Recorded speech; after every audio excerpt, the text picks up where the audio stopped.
Jerry. Don't worry, it's only an hour long, and most days it doesn't suck. All right, here we go. It is a Tuesday for you. We are chock full of sports, sort of. 5:02. The Eddie Schizzeri, what is up? And across from me, as always, the Jersey Shore boy himself. His name is Albert Joseph Dukes. What's up, man? Good morning, Jerry. I've decided I would prefer Sal with no callers.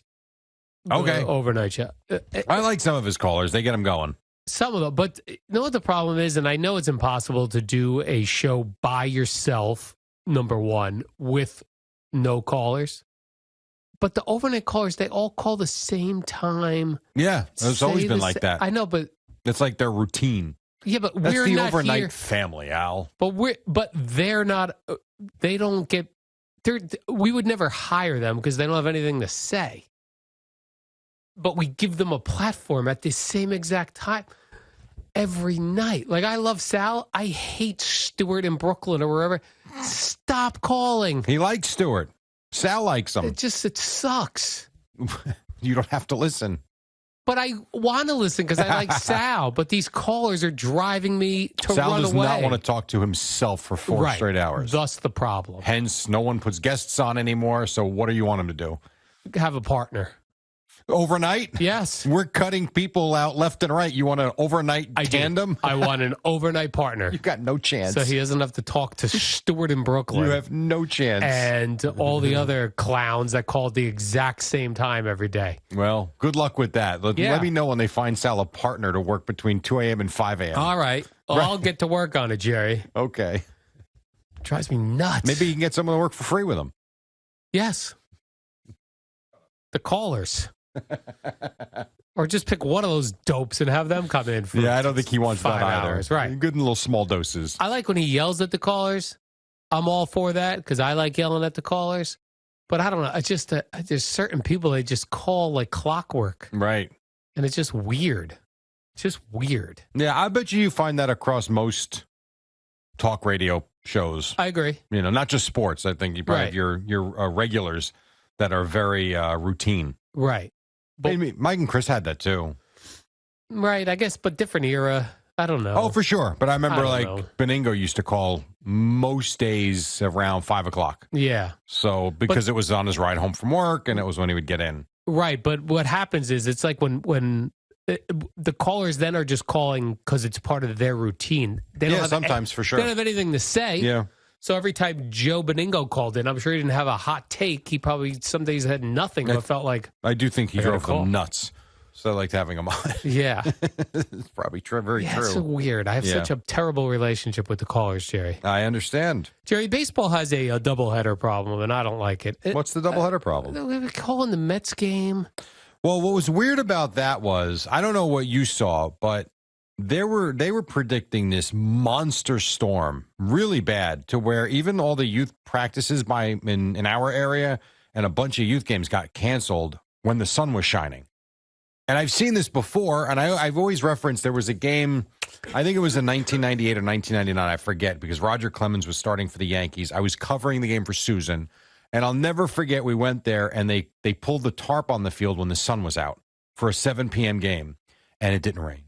And it didn't rain. And the rain did come at like 9 p.m., maybe 8:45. And I remember thinking, my God, you could have played an hour and a half, had the rain delay, and then come back and finish the game.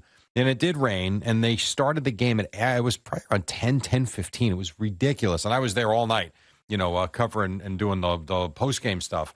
But it was just weird, though, because I heard it, even Craig and Evan were talking about it. They canceled the game, and the radar was showing nothing to hit Citi Field between 7 and 8:30.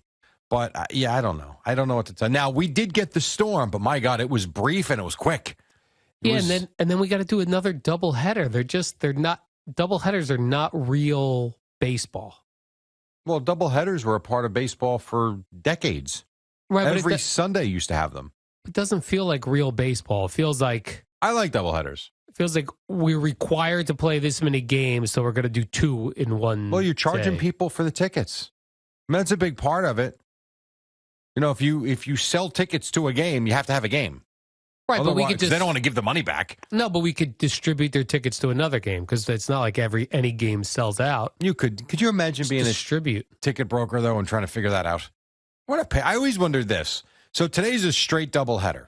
What does that mean, straight doubleheader? It means it's not a day-night where you break, empty the park, and then new people come in with the tickets. So your one ticket gets you into 2 games. I've never had to do this, where I had tickets for a game, it got rained out, and then they played the straight doubleheader the next day, or had the tickets for the next day that became the doubleheader. So I have tickets in section 222, row 5, seats 1 through 4. Who's got those tickets now today? No idea. And if they allow you in, how do they figure who gets those seats and who doesn't?